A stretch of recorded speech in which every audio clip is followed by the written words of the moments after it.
York Knicks and the Toronto Raptors have officially kicked off the 2024 trade season for the NBA, sending OG Anunoby to the Knicks while the Raptors got RJ Barrett and Emmanuel quickly. Now there's a little bit more details into the package we're going to be getting to a little bit later in this video, but overall I just kind of want to get into who I think won this trade, how I think benefits both sides, and things like that, and things of that nature. I want to get into all that in this video, and please, if you're a fan of either one of these teams and I don't like the trade for one of your teams, don't get your panties in a twist, okay? It's just an opinion from a random YouTuber, and I know I'm a little late to this compared to a lot of people, but I think I have a lot different of an opinion than a lot of people have on this trade, and overall I just think I have a different perspective from it as well. Now, like I said, I know I'm a little late. That's just because I'm lazy and kind of slow, and I didn't want to rush out a video just to rush out a video. So here is my take and my opinion on the OG Anunoby trade to the New York Knicks. And if you do like me, point to like button, subscribe, and the absolute word to me. And without further ado, without running on too much, just get right into this video. So the first thing we're going to really break down is going to be the whole trade package itself. The entire trade package is the New York Knicks got OG Anunoby, Malachi Flynn, and Precious Achiuwa, while the Toronto Raptors received RJ Barrett, Emmanuel quickly,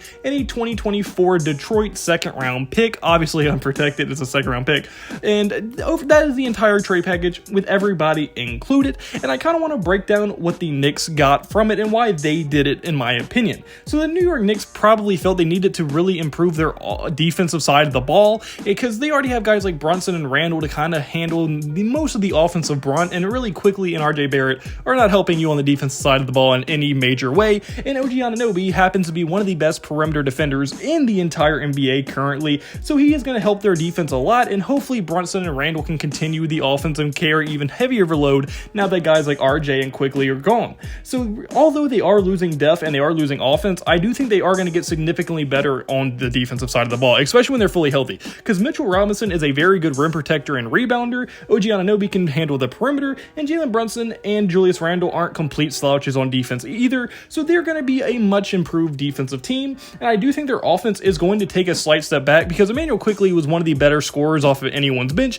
and RJ Barrett, although still not a great scorer, is a very much above average offensive player. So losing both of those players, you're definitely going to be taking a slight step back offensively. But I also think guys like Brunson and Randall, their offensive load is going to kick up and probably get a little heavier as well. And if they can continue to efficiently score at a high level, which I do think they will be able to do, I think their offense will at least be good enough to stay at a competitive level. And also OG Anunoby can give you about 15 points per game as well, so it's not like he's a net negative on offense or anything like that. But I do think overall that the New York Knicks kind of really only moved sideways. I wouldn't say they got so much better or they got worse from this trade. I think they kind of just stayed basically the exact same, because their depth is going to take quite a hit. I don't think Malachi Flynn or Precious Achiuwa can even come close to replacing the valuable bench player that was Emmanuel Quickly. And then also RJ Barrett, like I said, was a very solid floor spacer for them, and I think it's going to make it a lot easier for teams to game plan on how to guard guys like Jalen Brunson and Julius Randle, especially when it comes to playoff time in a playoff series where you have 4 games at least to game plan on how to stop somebody. I think it's going to be much easier for teams to be able to do that. Now they don't have to focus on so many people and worry about someone coming kill you off the bench, but I do think now that the New York Knicks are going to be able to stop people a lot more and be able to do a lot more versatility on the defense side of the ball. So I think they got worse in areas and got better in areas, which really results in them basically kind of, in my opinion, staying the same. Now I think maybe they're a better playoff team just because I think they are now built better for playoff basketball. I still wouldn't put them in the contending section by any means, but I do think that they can legitimately compete with basically anyone in the playoffs. Now I don't think they will beat the best of the best in the Eastern Conference, but I think they can compete with basically any team, and it'll be at least a semi-hard fought series no matter who they play, assuming they can be fully healthy for the playoffs. Now for the side of the trade that I really like is going to be the Toronto Raptors side. Now a lot of people aren't giving them a lot of credit for this trade, but in my opinion, they made out very well for what position they were in. The Toronto Raptors were kind of in a position no NBA team wants to be in. They're in the middle of the pack.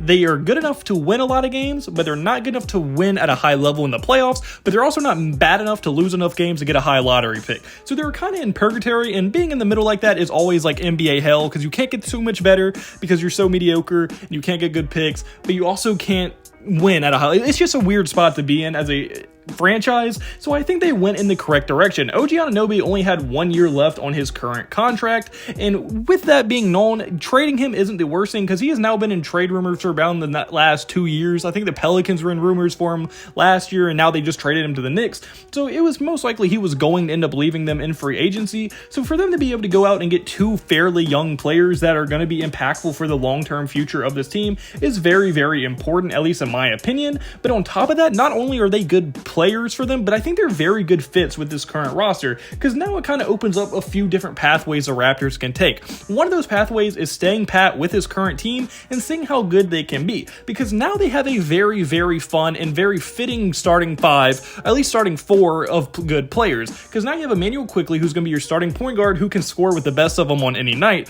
RJ Barrett, who's still, like I said, a very above average offensive player and is just a very solid shooting guard in this NBA. And then you also have guys like Pascal Siakam and Scotty Barnes. Now Siakam is kind of a two-way player, can do about anything you want him to do on the court, and Scotty Barnes is still a solid and very serviceable offensive player, but is definitely more known for his defense. And now you don't really have to rely on Scotty Barnes' offense nearly as much as you did when OG Anunoby was your second option. Now you have guys like Emmanuel Quickley and RJ Barrett and Siakam all being options before Scotty Barnes, helping him now focus on defense. And not only that, now teams can't focus on him nearly as much on the offensive side of the ball either, which is going to make his life even easier on that side of the ball. Now that he is the fourth option, teams aren't going to be really worrying about him nearly as much.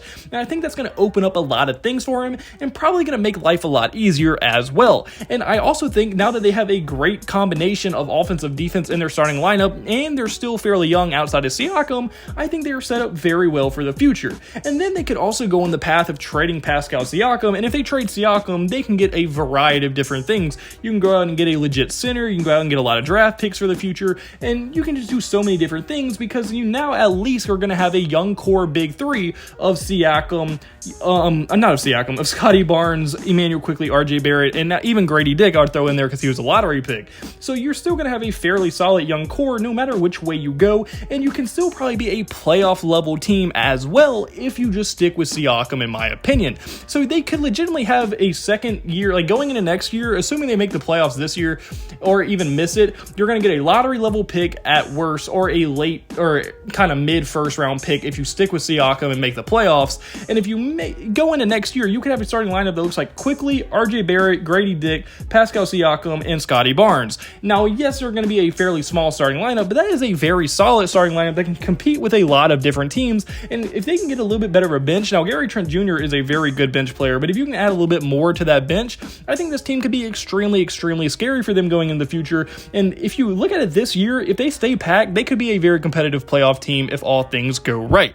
And then on top of that, you get a Detroit second round pick, which is basically a late first round pick. It's going to be the first pick in the second round. So that is a very valuable second round pick that they are also able to get. So I think overall, this trade is going to benefit them in a lot of ways. And I think it just opens up so many pathways of where they can go. And it just gives you a lot of flexibility, which is always great to have as a front office of an NBA team. And I just think overall, the Raptors did get the better part of this trade, but I don't think there was really a loser in this trade either. I think the Knicks got what they wanted, and the Raptors also got what they wanted, which is flexibility and a lot of choices to be able to make going into the future. And I think both teams did benefit from this trade and got what they wanted out of it.